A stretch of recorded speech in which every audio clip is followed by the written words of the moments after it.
Hello, you're listening to Bad Art, a podcast about the politics of art in the 21st century. I'm Colin McLaughlin-Alcock, here as always with my co-host. Marielle Grushko. It's great to be back with you all today. So today on Bad Art, we're going to talk about some very weird little guys, specifically the lobbyists who work for the National Civic Art Association, a conservative lobby group which aims to promote neoclassical art and architecture as an official national style. They are especially concerned with the art and architecture of Washington, D.C., which they claim is becoming contaminated with less virtuous styles of art and architecture threatening our national image. Now, you might think these are just some weird little guys with a strange obsession, and you'd be right, but they are also very influential. Several members have had positions in the Trump and Bush White Houses. The New York Times listed NCAS founder James McCreary II as one of the quote key players in Trump's cultural realignment. So Marielle and I first became aware of the NCAS while researching for a planned episode about Trump's architecture policy, and it turned out that the NCAS had written the policy. So we began looking into the NCAS and fell down a deep rabbit hole because these guys are so strange and there's just a lot of weird stuff that they do. Yeah, and I should say here, yes, we are going to tell you about all of the stuff that they do on the policy side in official Washington, but we're also just fascinated with the NCAS as a collection of weird little guys. Yes, we are. So we'll have a lot of fun with that as well. Yeah, we're excited to share this weirdness with you today. This episode has naked people lighting fires, cans of human excrement, a very weird fake French accent, and 4,600 Arby's restaurants. More seriously, though, in this episode, we aim to take a look at what animates conservative aesthetic ideology and how that ideology is being used to reshape DC. We currently envision this episode as being the first of two parts. In this part, we will introduce you to the National Civic Arts Society and its goals. In the next episode, we will tell you about their signature policy accomplishment, Trump's executive order, making American buildings beautiful again. We hope that you'll enjoy. Thanks for joining us. Welcome to Bad Art.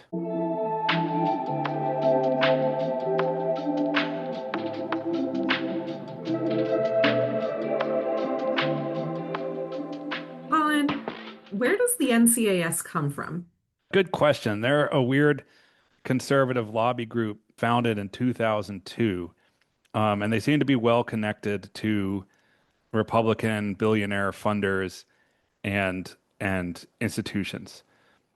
Their main goal, ostensibly, is to promote neoclassical art and architecture as the national style. But at the same time, they spend a lot of time opposing what they describe as less virtuous architectural styles, which they claim are spreading across the U.S. And there's also like a lot of references to patriotism in their public facing materials, right? There's this real national ideology to their embrace of classical and neoclassical architecture. And as you said, this idea of virtue, right? They have this idea of Yeah. civic virtue as tied to architecture. Yeah, so when they make their case for why neoclassicism above anything else, they really lean into to George Washington and Thomas Jefferson and say that it was their preferred style. So a quote from their website is George Washington and Thomas Jefferson consciously chose the classical style to physically embody the new nation's form of government and political aspirations. Architecture they intended to be a model for the entire country. The founders understood that the classical tradition, hearkening back to democratic Athens and Republican Rome, is time honored and timeless. It is unparalleled in its dignity, beauty, and harmony, not to mention its legibility to the common person. You know, I'm a big stan for Athenian democracy. So I totally empathize with that impulse to be like, well, Athenian democracy was awesome, man. Uh, but I guess when I think about like what made Athenian democracy cool, I think about the norms of discourse and deliberation that they followed. And it wouldn't occur to me to think that architecture is the main thing that made Athenian democracy. Yeah, it's a good question. I mean, the other thing about it, obviously, if you spend a lot of time on these anytime paying attention to the resurgent right, you see that they really embrace neoclassical sculpture as like a a white identity politics symbol. I mean, I don't know if Twitter is still like this, but before Elon Musk bought Twitter, right, you could tell who the white supremacists were because they were like the weird guys with the statue Yeah. So, I mean, there avatars. is something curious here. On the one hand, they're like landing on George Washington and Thomas Jefferson, deciding that DC should be a classical city. But on the other hand, they're like, this is ancient Greece. This is Rome. And on the one hand, like what you're saying, the symbol of democracy, sure. But there is also a dog whistle about like whiteness, Western civilization, not wanting to be contaminated by non-white things. Uh, okay, so my question is, why is it, like in actual point of fact, why is it that Greek, like ancient Greek and Roman architecture has that dog whistly quality to it? Like I agree with you that it does, but I'm sort of trying to figure out like where did that begin?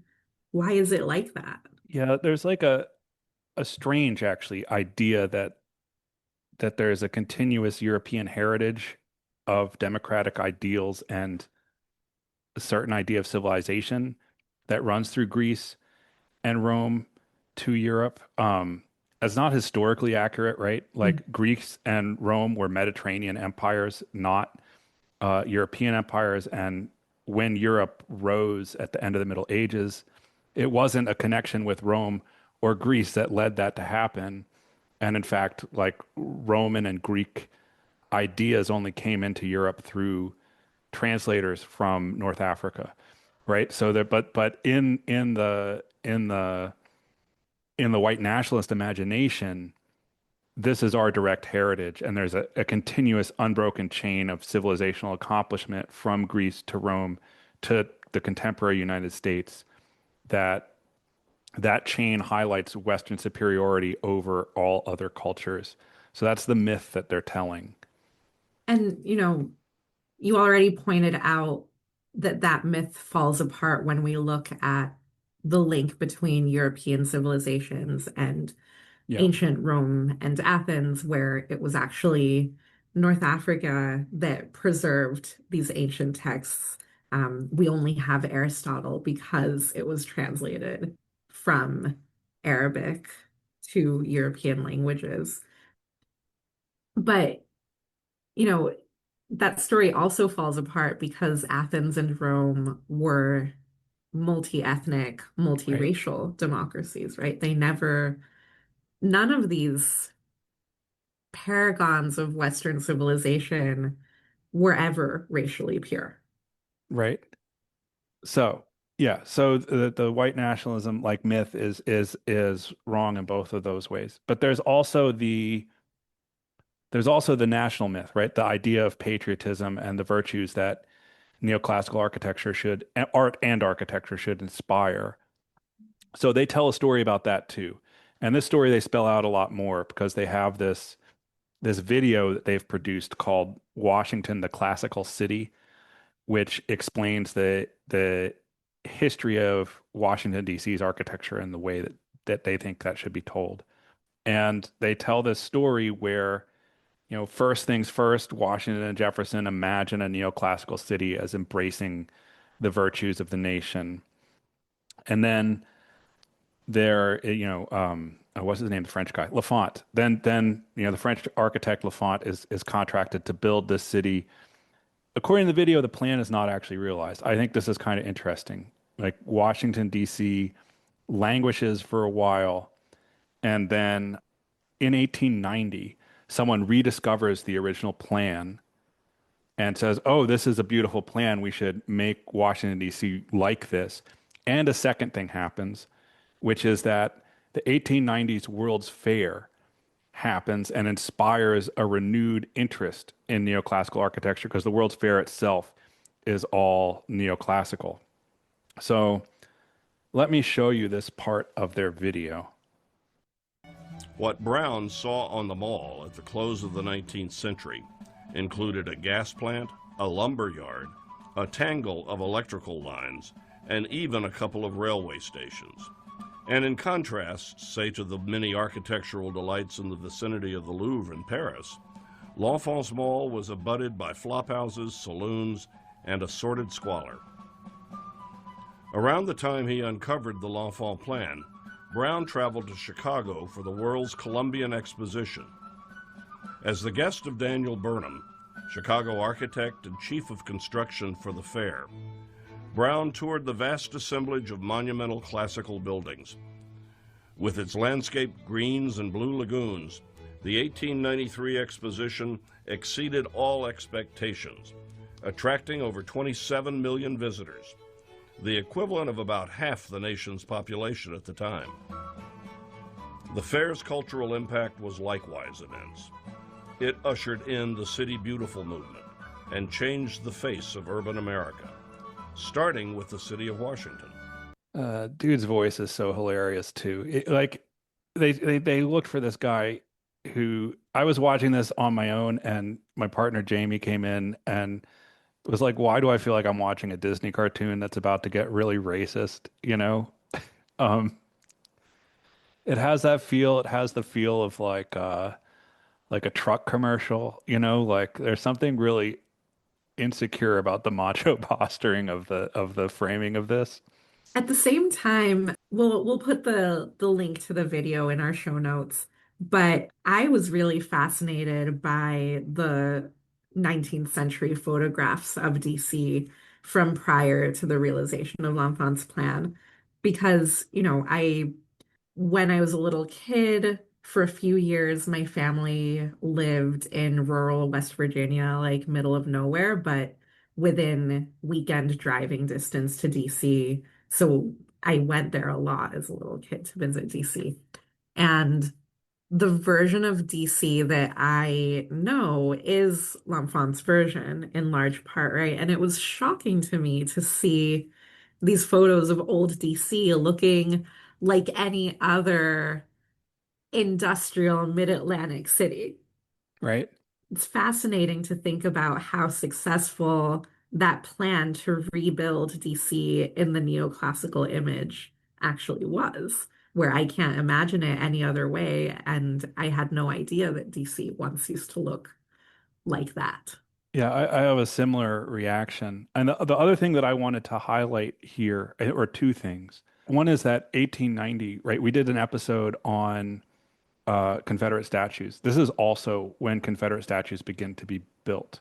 So there is like a wider cultural sea change happening at this moment in which the National Mall plan, the neoclassical architecture, is a part of this emergent idea of what the nation is. And like we said with the Confederate statues, it indicates a lack of continuous history, right? Like these are projects that people set up and embarked on at various points for various reasons. Wait, could I follow up on that? Yeah, go ahead. So the other thing that it might indicate, I agree with you, it's this lack of continuous projects. And also, it might indicate a desire for the security that a nation brings in the wake of the Civil War, right? Yeah. A student was asking me the other day, I'm teaching a class about memory right now. And one of my students was asking me, well, why is it that in the 1920s and 1930s, seemingly around the Western world, there's this wave of war memorials and monuments are built? What's that about? And I said, a lot of it has to do with World War One, that these countries that had suffered massive losses of young people were looking for a way to make those losses mean something and a means of inscribing the horrors of the war into their cultural identity such that war wouldn't need to be fought again. And I wonder if this wave of building and statue making after the Civil War is following that same impulse, right? It's trying to make the sacrifices of the war dead mean something.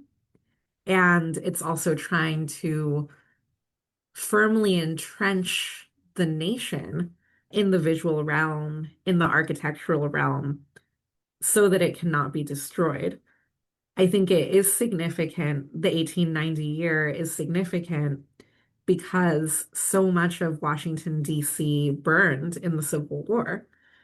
And so it's that 1890 date makes sense from a practical perspective that DC did need to be rebuilt, and here was a plan for doing it that seemed to here was a plan for rebuilding DC that seemed to bring America back to its roots, right? Not necessarily a turning back the clock, but a a return that I imagine would have felt reassuring at the time. Yeah, and that's interesting. And I agree. I think that's a piece of it. Establishing the nation is certainly a part of it. But the other piece that stood out to me is just this is clearly a colonial exhibition, right? Like this is the World's Fairs as they happened in the U.S. and especially as they happened in frontier towns, were about westward conquest, right? And so why is this happening in Chicago is to show sort of the triumph over the westward moving United States. And and this architecture is part of that colonial moment, right? So there is a capture here also of the rising colonial identity of the US in this period. Within a few years, it's going to have some pretty massive conquests from, Spanish American War and things like that, right? So big change in national Mhm. identity also happening, which this successfully Yeah, celebrates, right? absolutely. And also, big ups to Chicago for being the model for Washington, D.C. Right? How things have changed. All right. I don't have a place to work it in, so I'm just going to play it for you now. We just need to hear this guy with his voice do his French accent. So here he is pretending to be Lafont. L'Enfant had received a rigorous education that included training in the arts. He understood the task at hand, asserting that the plan for the new capital must leave to posterity a grand idea of the patriotic interest that promoted it. That's all. I just can't get over that random French accent dropped into this thing. Wait, that's so fun. I love that. Uh, I it sort of makes me want to be an architecture YouTuber who does funny voices. The other thing which I didn't notice when watching it straight through, but this is at minute 3. The other thing we watched was at like minute 12, and the same drum and fife music is in the background. I mean, honestly, how much drum and fife music do you really need? You can just play it all on a loop. That's fine. That's all they're doing. So the story is this. So the story is this. You have the founders plan a classical city. It doesn't get realized. In 1890, it does get realized. And then things are grand for a minute. But then in 1962, the federal government makes a tragic mistake and moves away from neoclassical architecture to begin embracing what are called, modern and postmodern styles. And so they don't say this explicitly in their film, but what they're referring to is the 1962 guiding principles for federal architecture, which were produced to assist the General Services Administration in deciding how to build out federal office space. Because during the Kennedy administration, there was a big build out of the bureaucracy in the government, and there wasn't any place to put them. So they had a task force on how to find office space. And as part of that, the preparer of that document, Daniel Patrick Moynihan, said in the guidelines that the development of an official architectural style must be avoided. Design must flow from the architectural profession to the government and not vice versa. The government should be willing to pay some additional cost to avoid excessive uniformity in the design of federal buildings. So, that is seen as explicitly rejecting neoclassicism as a uniform style, but two, also promoting architectural experimentation and the proliferation of new architectural styles after that. So this is a big, terrible moment for the National Civic Arts Society people. And so here's what they do say. Architecture in America and around the world took a turn for the worse with the advent of modernism, an ideology born in Europe after World War I that came to dominance after 1945. Modernism has various strands, but most of them unite in rejecting traditional and humanistic standards of beauty and harmony and have little place for inherited knowledge. They continue, our most important buildings are too often ugly, even bizarre structures that have nothing to do with the character of their location and which show little respect for their users and the public. It's so odd to me that they think of modernism as a tradition that rejects traditional humanistic standards. Because from my understanding of 20th century modernism, and I'm thinking here not just about architecture, but modernism as an aesthetic tradition that spans multiple different formal experiments in literature, in art, in architecture, in dance, etc., right?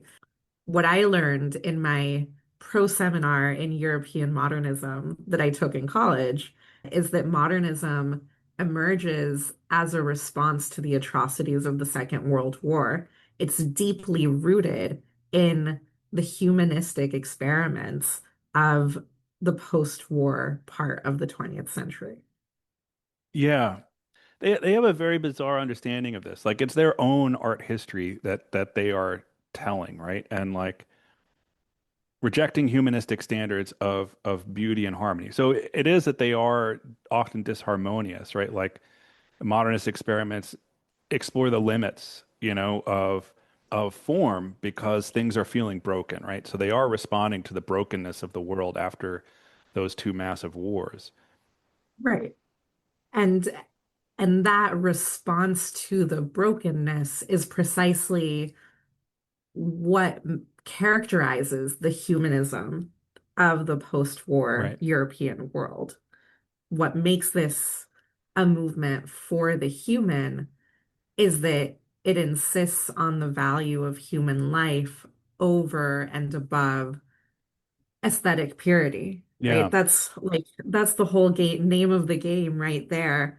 Modernism is a response to movements for aesthetic purification that became so extreme that they led to genocide. Well, it's interesting that you said purification, right? Because that's what I keep thinking of here too, right? Like they want something pure. The problem is that it's bizarre, right? And in another statement they say federal architecture has become a quote discordant mixture of classical and modern designs. It's something about mixing that's upsetting to them. So So you could say that, they think this is degenerate architecture. for sure. You could, yeah. And I think, we'll talk later about some of their public platforms, but the parallels to describing modern architecture as degenerate to the degenerate art exhibitions that Nazis would stage. Like there's a clear parallel in their sense that this is not just inappropriate, but like damaging. And part of the parallelism, which I think we'll get into later, is that they really do fixate quite a lot on architectural examples of the things that they oppose. Yeah. Yeah. That like they're much more about what they oppose than what they stand for. They're haters. They're certainly haters. They're haters. Neoclassicism is their counterexample. They need something to promote, but most of their time is spent campaigning against the things that they don't like. The president of the NCAS, Justin Choubeau, is constantly railing against the depravity of the architectural style known as brutalism. For those who don't know, brutalism is a modernist architectural style characterized by the extensive use of concrete to make large buildings. And from the perspective of the NCAS, they're oppressive. Right. I wanted to ask you, how much of the hatred of brutalism, how much of that do you think comes from their hatred for brutalism as an architectural style versus how much of it comes from a hatred of the bureaucracy associated with the Great Society legislation? Yeah, I mean, I would say that for some of them it is a useful tool for attacking the bureaucracy and that they link the two things. So yeah, so I mean they have a speaker series, and some of the speakers come in and they give talks called the architecture of bureaucracy, right? So they see that the the architecture itself is an extension of the bureaucracy that they oppose. And we were talking earlier about how we sort of see this as fitting into a wider conservative history, history of conservative activism, where attacks on the arts are a way to attack the bureaucracy itself. So when we talked about Tilted Arc, the trial of Tilted Arc in a previous episode, how concern that the public art wasn't responsive to people in the building next door led to attacks on the National Endowment for the Arts as an institution. We also know about how conservatives during the Reagan administration used public outrage against Robert Mapplethorpe's homoerotic photography, having been sponsored by the National Endowment of the Arts, to attack the National Endowment for the Arts itself. From a conservative position, you know, it was not just that this art was seen as offensive, but that this was an example of government waste that needed to be reined in, justifying a wider campaign to curtail government spending. And I think they take the same position on non-classical architecture. Like this modern architecture is also an example of government waste. That is an example that the government needs to be curtailed and reined in. One of their speaker series is a book talk for a book called Art from the Swamp. So it's called Art from the Swamp: How Washington Bureaucrats Squander Millions on Awful Art, just illustrating this idea that it is about the bureaucracy spending too much. Here's what he has to say. Every year, a group of unelected bureaucrats and congressmen spends millions of taxpayer dollars on monuments, sculptures, buildings, plays, and exhibitions, largely without public knowledge or involvement. Frank Gehry's outlandish memorial to President Eisenhower, an installation that blinks quotes from Eleanor Roosevelt in Morse code, a giant $750,000 wood sculpture whose fumes sickened workers at an FBI building in Miami, Florida. And he just continues to he's exposing how the programs and policies responsible for this glut of unsupervised bureaucratic pork and offering suggestions for their elimination. So it is very much using this as an excuse to target the bureaucracy. Yeah, I think it's interesting. I have the longer quote in front of me, and the longer quote makes it clear that these projects that Bruce Cole is critiquing are funded by the General Services Administration, the National Endowment for the Arts, and the National Endowment for the Humanities, right? And so if you're familiar with those three different programs, they all have very different briefs, very different goals in what they fund. And so it's interesting to tar all of them with the same brush of, they don't represent the public, they don't feature the involvement of the public. And it's like, well, yeah, like the National Endowment for the Arts, the National Endowment for the Humanities exclude the public from decision making precisely because they value expertise in the art and in the humanities. Well, I mean, a second thing that this is it's also an attack on expertise, right? Like architects should not be the ones making the decisions. Right. Artists should not be the ones making the decisions. It should be people like Justin Choubeau who know what beauty is and want to protect it. And of course, Justin Choubeau is just another kind of expert. He doesn't speak for any broader public either. I guess what he does have going for him now that he is, what did the New York Times call him? No, it's not him. The New York Times called him, well, he misquotes it. He misquotes what the New York Times calls him and says that the New York Times called him one of modern architecture's biggest critics. That's in a quote in his bio. That's not what they said. That's not Oh, what they said. Um, what they actually said is that he is one of the fiercest critics of modern architecture. So mm, there's a difference between calling him a critic as like someone with expertise who analyzes art and architecture and someone who complains about modern art and architecture. And that's what he misses in right. his failure to understand the quote in the New York Times. That's a really funny and telling misunderstanding. I think though in the current political climate, it's probably much better for him to be the fiercest critic than a big critic, right? Yeah. And so that fierceness, that willingness to do battle against the degenerate architecture has definitely resonated with the Trump administration, right? Which seems to put a lot of trust in the judgments that the NCAS makes about architecture. And, to the extent that the critique of this architecture is that the public didn't get to decide what things should look like, well, technically, the executive orders about architecture that are being implemented now, which we'll talk about in a future episode, right? Yeah, yeah, yeah. Yeah. Yeah, yeah, So yeah. technically, the executive orders also don't let the public decide what should happen with architecture. However, because the MAGA movement imagines that all democratic legitimacy rests solely in the person of President Trump, therefore, whenever he makes an executive order, it's to the forces on the right, it is as though the public has decided through speaking in one voice, the voice of Donald Trump, that this is what the public wants. Yeah. They also did a poll. So they did a poll of what architectural styles do you prefer? And according to them, a majority of Americans prefer neoclassical architecture. But, on the one hand, it's a push pull. It's very easy to get the results you want to these sorts of things. And on the other, how many Americans know other types of architecture, right? Like it assumes an architectural knowledge to say this is what people want.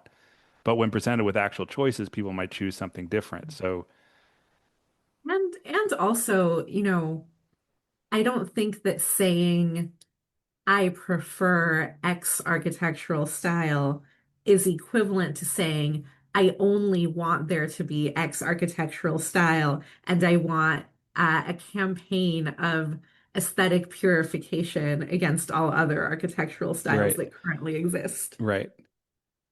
Um, so since we're in it, like the other thing just to say about Mr. Shuba, we'll talk more about him later, but his bio is so funny. He has like a paragraph long, like a very long, like a page long bio. But then it starts out with Mr. Chabot, parentheses, full bio here, and there's a link. And the full bio is just like pasted in text from every interview he's ever given. That's funny.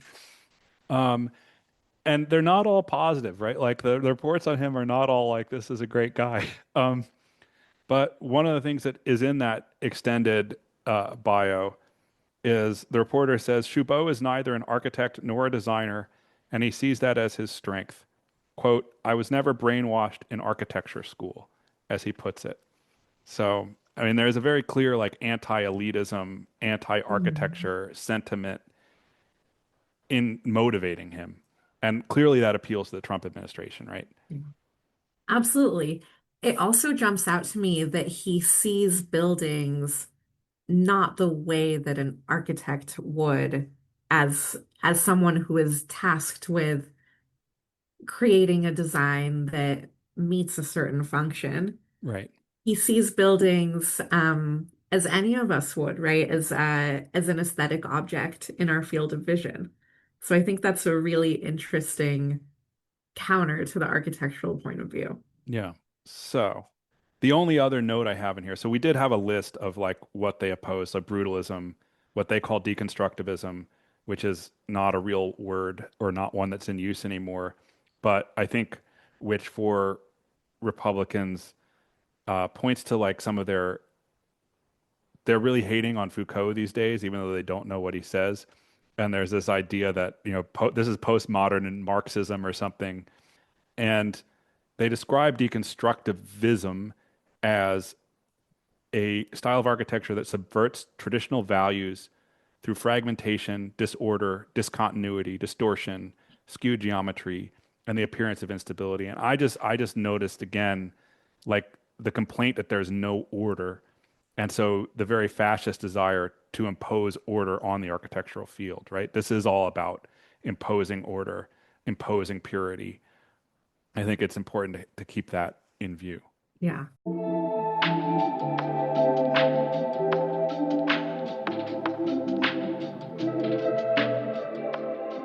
So quickly, like just to run through their campaigns, they do have like a campaign program.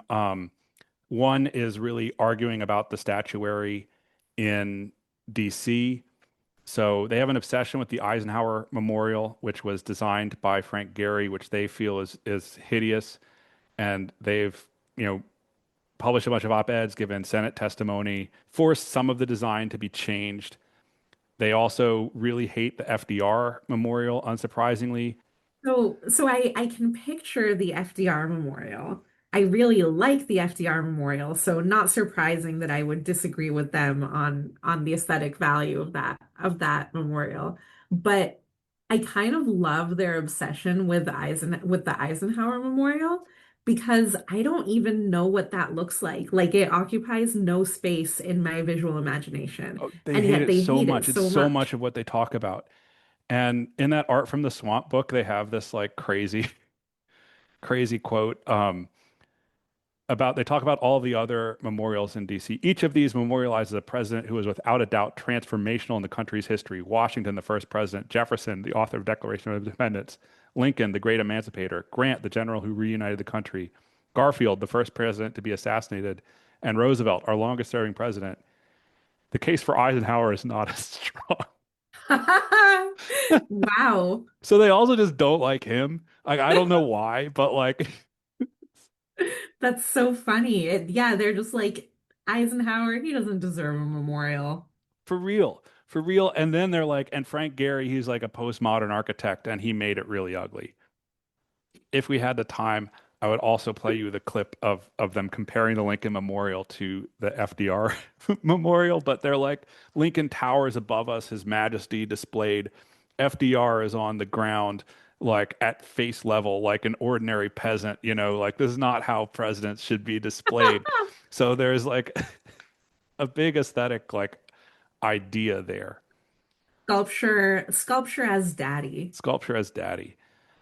They have a campaign against the Women's History Museum and the Museum of the American Latino.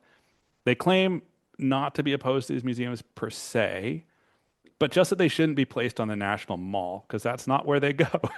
Oh, so we literally what they're saying is, The we National Mall is don't only for white men. Sorry, I know that's what you were no, gonna no, say. no, it's like we don't oppose women or Latinos. We just don't think they have any place in the heart of the nation. That is exactly like the quote is, well, the National Civic Arts Society is strongly supportive of the construction of the museums. We believe the proposed sites are wholly inappropriate. I'm imagining like in the NCAS's ideal world, you have like little like satellite official Washington where all of the things that they dislike go. And so satellite official Washington has the American Women's History Museum, the National Museum of the American Latino, and a memorial to Eisenhower. Yeah, yeah, all Yeah. all thrown over there. So they have like a big lobbying platform. To that end, they write lots of op-eds. They give tours of the National Mall and of both architecture they like and don't like. So you can go see the barbarism of brutalist DC if you sign up at the right time. Ooh, good class trip for listeners of this Yeah, podcast. yeah. Let's do that as a big group. Um, and they have a speaker series with talks like Making Dystopia, The Strange Rise and Survival of Architectural Barbarism, The Architecture of Bureaucracy, and so on. And then the only other thing that's really worth noting from their program is that they're also like have like building campaigns. So they're working to repair Penn Station or to restore Penn Station to its former glory, describing the destruction of Penn Station as the greatest single catastrophe in American architectural history. Oh, I love that. It's funny, right? Because they picked a great project to be working on. Right. I think there are a lot of people who would agree with their diagnosis that the destruction of the old Penn Station was an architectural catastrophe. I probably would agree with them, right? When I lived in New York, anytime that I had to travel in and out of Penn Station, I hated it. And, it really is an awful building that they replaced the old Penn Station with. And, if you're in New York and you talk to older people, especially like who remember the old Penn Station, They will tell you about it pretty much unprompted. And even like, I feel like it's cool among millennials to be like, oh, like Penn Station sucks. Bring back old Penn Station. Um, so they certainly picked a popular cause. And so if your goal is to convince Americans of the merits of your campaign of aesthetically purifying the nation, I think Penn Station is a really smart pick. It's almost like an architectural wedge issue, right? Yeah, I mean, I agree. And, the Penn Station thing is interesting because, Sharon Zukin's book, Loft Living, mentions that the destruction of Penn Station was one of the motivations for the architectural heritage preservation like movement in the United States to gather steam. At the same time, I think I first read this as the greatest single catastrophe in American history, and I like I really was like, what the fuck are they talking about? But even architectural history, like what a phrase, like I don't know. It depends on how you want to qualify it. But isn't the building of internment camps for the Japanese the one of the bigger architectural crimes of the 20th century, or the border wall, or any number of earthquakes, bridges falling with people on top of them. Like they're real human catastrophes that have happened in the United States associated with architecture, either because that was what architecture was built to do, or because architecture failed to perform its task. And they're worried about the aesthetic loss of a single building. I hate to say it, but it comes down to what your definition of architecture is, Right. right? I don't think they think of all of those things that you named as architecture. I think when they're talking about architecture, they're talking about architect designed buildings that one can contemplate as aesthetic objects. Yeah, I mean, I would agree. It's just funny, I mean, what is the to really get Foucauldian on them, like what is the greatest form of civic architecture in the United States right now? It's prisons, you know what I Yeah, mean? And yeah. like to pretend otherwise is a bit weird, Let's be honest about what architecture does. Absolutely. And I think, on some level, they do understand that architecture is not just about the buildings that one contemplates as aesthetic objects, because they have this whole critique of bureaucratic architecture woven through Yeah. their manifestos, right? No, it is architecture that is like the power of the state removed from the people, making decisions for us, unelected bureaucrats stealing our money to make ugly buildings, etc. Is there. And part of that bureaucracy was the bureaucratic decision to tear down Penn Station and replace it with whatever's there now. Right. But to your point, building ugly prisons across rural America, that's not an issue, Right. right?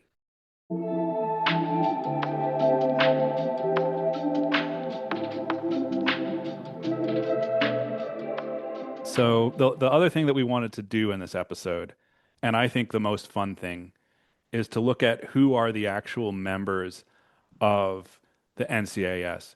And they are really quite weird and revealing to pay attention to who they are.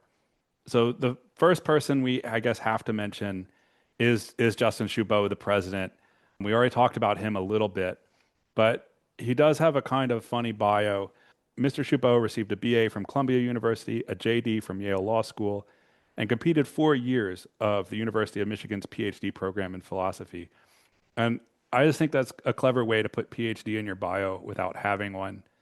Um, those of you who are familiar with PhD programs know that the first 3 years or so in the US are basically an intensive master's program. And then in years 4 and 5, you do independent research. And so basically, when he had to come up with an independent idea, he dropped out.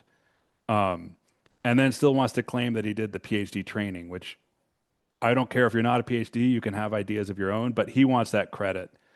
Well, and I think it's funny to think, okay, the stumbling block for him in the PhD was following through on an independent idea, and also the NCAS has a lot more enthusiasm for critiquing things it dislikes than advancing its own original ideas about architecture.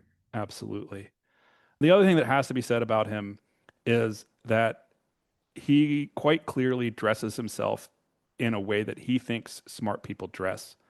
The glasses are something that he saw in a like art world parody and was like, this looks like somebody who talks about art. You can tell he'd really rather have a bow tie on, but he knows that's déclassé. Like, and I sort of think, in the smart person room, have you ever been to a punk show where someone's there, like they just went to Hot Topic, they're dressed exactly right, but they can't wear the clothes? Oh. And that's how he feels, right? Like, am I wrong? He has this like, at least in the freeze frame that I'm looking at, there's a 1,000 yard stare that's very like, I bet you're wondering how I got in this situation. I don't know what to say to that, but yes.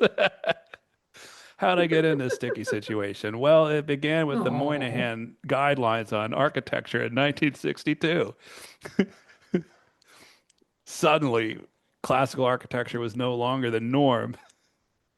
Anyway, that's Justin Choubeau. The next thing to note is the board makeup. Here, let me read you some of the names of the people on the board. Theodore Dalrymple, Richard R. Hoff III, James C. McCreary II, Christian Charnow. Those were the names that stood out to me as cartoon rich people names. Have you seen One Battle After Another yet? Not yet. I'm looking forward to it, but I've not seen it yet. So I would say that it follows in the proud tradition of Thomas Pynchon in picking like the funniest possible names for everyone. And I feel like these board names are also like Pynchon-esque names. Yeah, I was thinking like if you were writing a movie where there needs to be a rich billionaire who's about to close down your toy factory, you might name him Richard R. Hoff III. Oh no, I disagree. I think you would name him Theodore Dalrymple. Yeah, but either one, right? Like cartoon rich people names and not an accident. So, who is Theodore Dalrymple? Well, he's their research fellow. His bio lists something close to like 40 things that he's written. I didn't actually count, but it's ridiculous. There are 9 publications for 2012 alone, all books, which is how Wow. you can tell they're really quality. Spent some time on them. Hey, he could have done a ton of uppers and really put in a lot of time. Who's to It's say? possible. His first book listed is called An Intelligent Person's Guide to Medicine. Oh, so they're not like books about architecture. Oh, some of them are. He's multi-topical. Okay. Um, A I polymath. I bet it's not actually an intelligent guide to medicine. I briefly looked it up. Here the first thing that popped up was the National Institutes of Health's review of Intelligent Person Guides to Medicine. It says instead of an analysis of healthcare and post-industrial society, we get a lecture on why it's absurd to think of health as a human right. Oh God. Ugh. So he has books about how psychology undermines morality, a book about why poor people make themselves poor, some true crime. He's got The Policeman and the Brothel, a Victorian murder. These guys are all like somewhat uncomfortably horny. Uh-huh. And and then when he gets on to like some of the NCAS themes, he's got the new Vichy syndrome, why European intellectuals surrender to barbarism, and something called the architect as totalitarian. So Wow. yeah, great Okay. right-wing intellectual right there. Yeah, I mean he's playing all the hits. Other board members, Kristen Charnow is the growth officer of Inspire Brands, a multi-brand restaurant company whose portfolio includes more than 4,600 Arby's, Buffalo Wild Wings, and R Taco locations. Mm. All of which are real paragons of beautiful Right? architecture. When neoclassical architecture is your passion, when beauty is your passion, you build these strip malls full of R Tacos and Buffalo Wild Wings. Like if I were in charge of the architectural jihad, the strip malls are where I personally would begin. Exactly. He also has worked for JP Morgan, and there are lots of tobacco and oil lobbyists in the fold at NCAS, which is just interesting to note. Huh. That is interesting to know. I wonder. Is that sociological or I think characterological? neither, actually. I think it is that these guys are all Republican lobbyists, and that's what they do in their spare time. But I mean, the thing is, they're Mm. not actually passionate about architecture, right? Like we're going to see, you know, other than Justin Choubeau, these are just a bunch of weirdos. I'm thinking about that meme, the like graphic design is my Yeah, passion meme. with an R taco in front of it. Yeah, yeah, yeah, exactly. Sean Riley, the secretary, is director of educational programs at Hillsdale College. Do you Oh. know Hillsdale College? What I know is that it is extremely like fringy, conservative, like right wing, I think evangelical. Yeah, it's a fake conservative college which recently has been producing what's known as the Hillsdale curriculum, which is curriculum like right-wing conservative curriculums for use in schools and homeschooling. Are these when sometimes you hear this dog whistly phrase from conservatives about education, where they say that what they want is a classical education for their children. Are the Hillsdale people the originators of that model? Not purely, but he also notes that he studied great books, which is code for that. It's Mm, the oh, we aren't going to read Orientalism, we're going to read, right. The War and Peace or whatever. We're only going to read the white man canon. Right. And a sense that that's, proper. So there's that like he's also in his bio. But the Hillsdale curriculum, one of the things they did was the 1776 curriculum. So the response to the 1619 project, like basically creating a curriculum that pretends slavery didn't happen or wasn't bad. Again, promoted by Trump for use in public schools ultimately, but also especially by homeschoolers and Mm. right-wing private schools. And Ugh. it's widely distributed. The other fun thing in his bio, you ready? Hmm. The other fun thing in his bio is that his service, he was in the military, his service included overseas tours in support of contingency operations in Guantanamo Bay, Cuba. Huh. Wonder what he was doing there. Yeah. Lots of So, questions. so a torture guy in in the program. So that's fun. I really though like this is like a weird it's like a Forrest Gump trajectory through the conservative Yeah. institutions. It's really a fascinating trajectory in that way. So the next guy on my list, Michael Curtis, actually an artist. So here's someone who actually does art. Okay. You're not ready for this. Uh-oh. Here are his statues. Wait, okay, I like the one that's of a dog. I would like to know more about the dog statue. It's described as public art. The one on the left is his own Eisenhower. So this this is what he thinks Oh, Eisenhower should have been made to look like. It looks sort it of, one thing which needs to be said about all of this art is that it looks like a child who struggles with art made it. Hey, I think actually that's only true of the dog and the garden sculpture. I think the Eisenhower sculpture is okay-ish. Okay-ish. Yeah, but not high quality. Not something that makes you go, wow, how did somebody make this?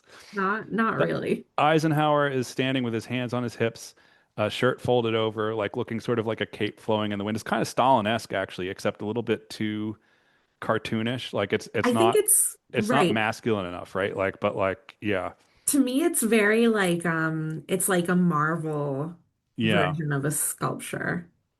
Anyway, I'll put this in the show notes and encourage you to take a look because it's trash. And like this is the one artist in their thing.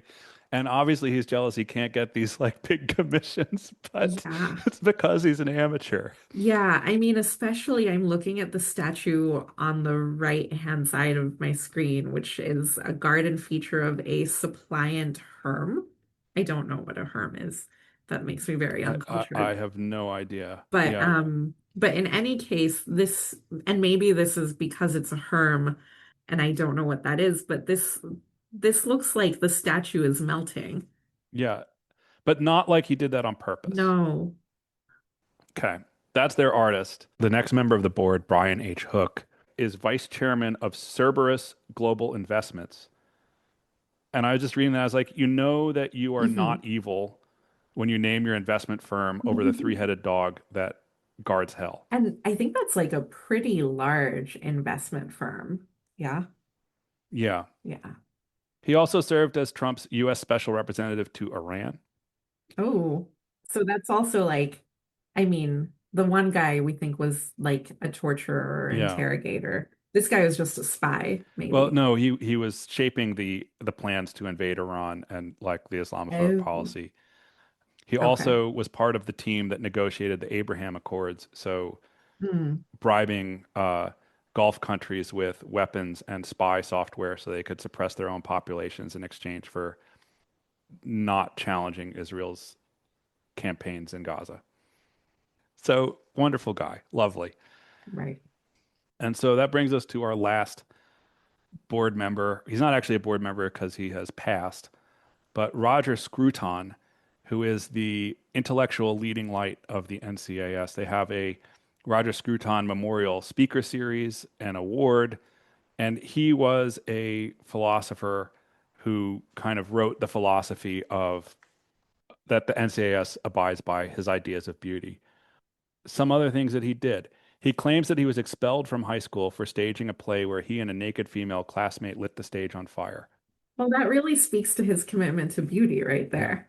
There's no other details. He's like mentioned this several times, but not given any other information. And I sort of suspect it's one of those I used to be a hippie stories. Like he claims to have come around Oh, to conservatism in 1968, like after he was in college. So it's like, right. This is the original, like, I used to be a liberal and then I was yeah, canceled kind of yeah. script. So he still got into Oxford, but then he became a conservative. And he is like the original cancel culture bro because he claimed that his conservative views led to him being driven out of academia. Not actually true. He was not driven out of academia, as is always the case, right? Right. He left to start a right-wing magazine. I mean, this is the move, right? Like you say I was forced out, and actually I made a strategic economic decision to quit, but then Right. claim to have been He forced out. when no one read or contributed to his terrible magazine, he wrote all the articles himself under pseudonyms in the effort to give the impression that people were Oh, interested. there's something like weirdly endearing about that. And he continued to work in academia on and off for his entire life and was elected to the British Academy. So like never pushed out of Okay. academia. Then Huh. oh, I mean, he's a terrible racist, right? So he is constantly saying racist things and getting in trouble. Like his bio is just like racist things that he said. Um, he published an article questioning the value of multicultural education. Sure. He publishes, defenses of scientific racism. He published articles making fun of the idea of anti-racism and peace. Oh my God. He also was quoted saying date rape is not a crime. So Ew. just like a really lovely individual, he complains that his remarks are often taken out of context and actually sued a Guardian reporter for taking his remarks out of context. So let me give the quote as reported, and I'll tell you the context it was taken out of. Mhm. So the first one who says, anybody who doesn't think there's a Soros empire in Hungary has not observed the facts. That's the quote taken out of context. In context, it's not necessarily an empire of Jews. Yeah, that makes it a lot better. That's very my t-shirt saying it's not necessarily an empire of Jews is raising a lot of questions already answered by my t-shirt. You ready? Here's the second one. He said, this is out of context. Each Chinese person is a kind of replica of the next one, and that is a very frightening thing. Wow. In context, they're creating robots out of their own people. Each Chinese person is a kind of replica. He's like, why'd you take that out of I context? mean, You're like, look, like if I did my racism as a critique of a form of government, is it still really racism, bro? is it still really racism?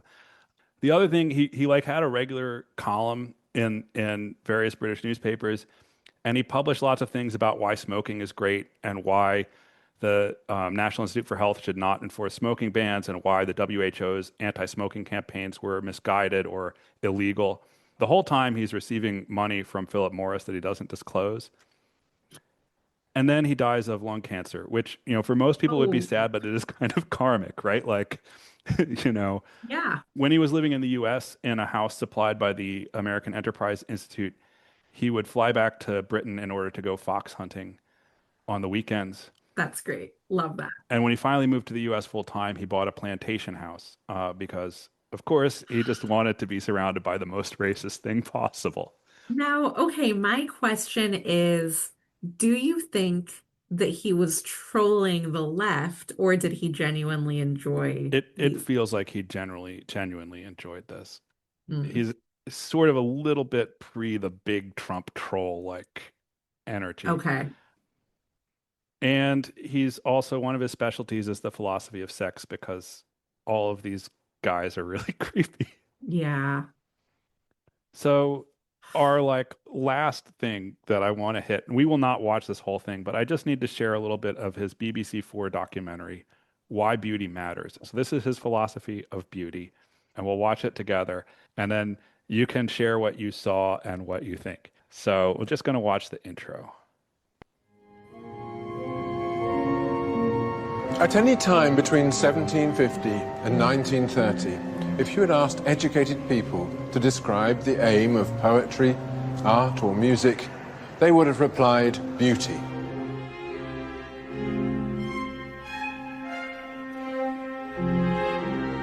And if you had asked for the point of that, you would have learned that beauty is a value, as important as truth and goodness.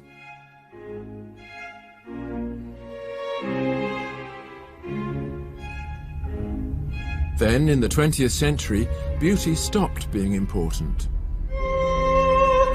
Art increasingly aimed to disturb and to break moral taboos. It was not beauty, but originality, however achieved and at whatever moral cost, that won the prizes.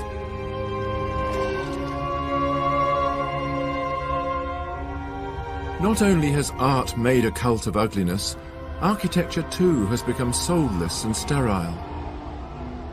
And it's not just our physical surroundings that have become ugly. Our language, our music, and our manners are increasingly raucous, self-centered, and offensive, as though beauty and good taste have no real place in our lives. One word is written large on all these ugly things, and that word is me. My profits, my desires, my pleasures. And art has nothing to say in response to this except, yeah, go for it. I think we are losing beauty, and there's a danger that with it we will lose the meaning of life. Okay, so I have two thoughts. First thought is that it takes this critique of the me generation that emerges after 1968 and applies it to everything after 1930. And so that's kind of an odd move. And the second bigger problem is going back to something that I said earlier in our conversation. Yes, it is absolutely true that there was one vision of the purpose of art during the long 19th century, and then it changed. Gee, what could have been behind the change? What could have ended the long 19th century and caused a fundamental reevaluation of the bedrock principles of freedom, beauty, truth, and love, to quote Moulin Rouge, that had emerged before the World Wars? Yeah, I think we should say a little bit about what we've seen. So there are all these beautiful things like flowers opening, like the Mona Lisa, and then it pretty immediately shifts into people like holding chicken carcasses over their genitalia and poop and naked performance art and things like this. And the stark contrast, it's very funny to watch like under his narration. Yeah, yeah. I especially think the is it Duchamp? Is that the riff on the Mona Lisa? Yeah. Yeah, that's a very funny visual transition because we have seen the Mona Lisa earlier in this clip that you showed, and then we come back to the Mona Lisa, except it's panning up from the bottom. And then when you get to the Mona Lisa's face, you see that it's Duchamp's version of the Mona Lisa, where the face is not the face of the Mona Lisa anymore. And the other thing that he does as you sort of go through this movie is he starts to paint like the people who still care about beauty as like countercultural rebels. So he meets somebody who gets commissioned to do like, realist sculptures for like the royal family. And the guy's like, yeah, the art students come and talk to me, but they don't tell their teachers because if they wanted to do like a, because I'm the enemy, and if they wanted to do like a realist sculpture, their teacher would be like, cut it in half and pour some diarrhea over top of Okay, that's very funny. it's hilarious. It's unintentional. Like it sometimes Scruton tries to be funny. Like when someone says, "Well, modern art is still beautiful by certain standards. It just has its own aesthetics," and he's like, "Oh, what? When I put a can of shit on the shelf, that's beautiful." You know. So sometimes he's like intentionally pithy, and he made the documentary, so he gets to make himself look good. But it's like it's also so unserious that it's like it's really Yeah. an incredible watch. The other thing I wanted to say about, and I think this reflects back on the NCAS's project as a whole, is that he doesn't tell you what beauty means, right? Like he's just like things used to be beautiful, now they're not. But in the philosophy that he's interested in, the aesthetics, in art pre whenever, beauty was not just, oh, I like the way that thing looks. Beauty was a specific thing. I went and I looked up, what does Hegel's beauty mean, right? So for Hegel, this is from the Stanford Encyclopedia of Philosophy. The point of art is not to be realistic, to imitate or mirror the contingencies of everyday life, but to show us what divine human freedom looks like. So that sensuous expression of spiritual freedom is what Hegel calls the ideal or true beauty, right? So it's not just that looks nice, but that it captures something. And freedom could be captured Right, in holding a chicken carcass over your genitalia, like as a different thing. right. And also, from what I understand of this earlier artistic moment where beauty was a paramount value, and even thinking back to like Aristotelian writing on beauty, Socratic writing on beauty, part of the tradition of beauty of Western art history is to think really deeply about what beauty means and what it's for. And it's certainly like it's not about the surface level reaction to an aesthetic form, right? It's about all of the connections that one is able to make to questions of spirituality and morality through meditating on beauty, Right. which is very different from just looking and reacting. Yeah. So it's intellectually lazy. The other thing to throw out, and then we can leave it, but is why leaving beauty is of concern. Creative art is not achieved just like that, simply by having an idea. Of course, ideas can be interesting and amusing, but this doesn't justify the appropriation of the label art. If a work of art is nothing more than an idea, anybody can be an artist. So it's that anybody can be an artist that comes up a few more times in the documentary. And there is also this like fear of democracy that like sees through this. Yeah, that's interesting. I don't disagree that an idea is not the same as an art piece, though. I have to say that's maybe one point where I agree with him. I think an idea can be part of a conceptual artwork, but I do find the conceptual artworks that are just an idea to be pretty half-baked. and that's fine. And again, he's not very careful about defining his terms so he can appear to be, correct more easily. But I mean, the things that he's looking at, so he's looking at Duchamp's urinal, right? Like that's more than an idea, right? Like that's a play within the history of art Right. and thinking about what makes something art or You not. know, that's that's actually an interesting example because it's internally contradictory, right? Right. So Duchamp's urinal can come across as just an idea if you are unfamiliar with art and the debates within art. And as you said, the urinal is a move within a larger play regarding art. It's a conceptual move in an artistic game of chess, right? Yeah. And so if you are an artist or involved in artistic worlds, you can see that move in a larger context. If you are anybody and not an artist, you only see the urinal as itself and you don't see its artistic context. And so I think this goes back to the idea that we were discussing earlier that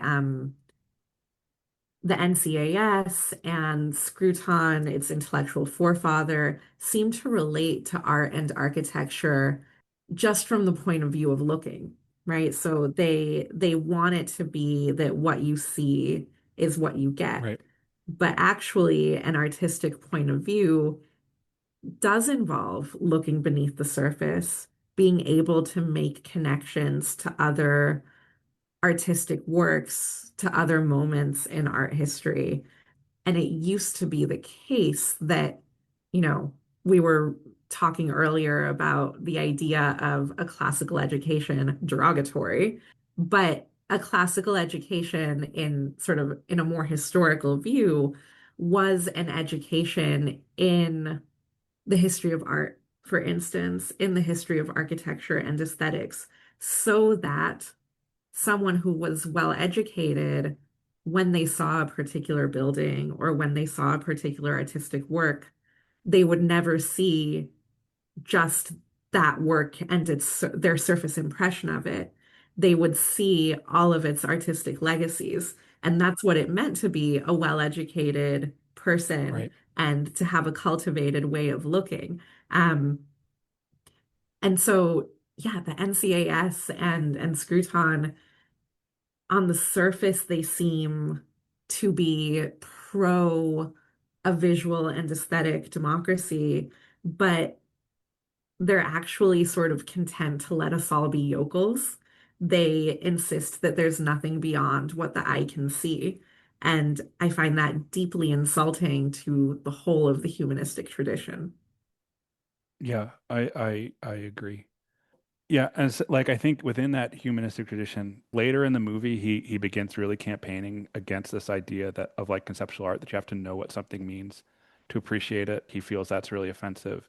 And he tells you that's why he likes music because you can just, feel it and you don't have to, know what it means. And then LOL. then LOL, wait, Colin. then he plays his favorite, like he has some opera singer sing his favorite piece, and it's a lament. And he explains it's a lament sung by the Virgin Mary after the death of her son Jesus. And you can hear the pain of the mother. And it's like, yeah, so this is meaningful to you because you know what it means, you know? like, like and sure, it sounds beautiful too, but it's the knowledge of, it's the idea that speaks to you. It's also like, it's completely bizarre to treat music as a field where you can have a totally untrained ear and just hear things and enjoy them. Yeah. So, so that's their intellectual leading light. I realized one other thing I wanted to say that I didn't is that we have all these hatchet men. They're all Republican lobbyists. And in one of his interviews, Chabot says, like, this doesn't have to be partisan. Everybody likes neoclassicism. President Obama gave a speech in front of like a Greek temple or something. We all get it. And he's like, it doesn't have to be partisan. And you look at who's on his board, and they're all deeply committed conservative partisans and not, again, not people who have any expertise or interest in art itself. And so you have to ask, Right. what are they doing? Why are they interested in this? And it's because it's useful to ideas of, white supremacy, authoritarianism, anti-democratic thought.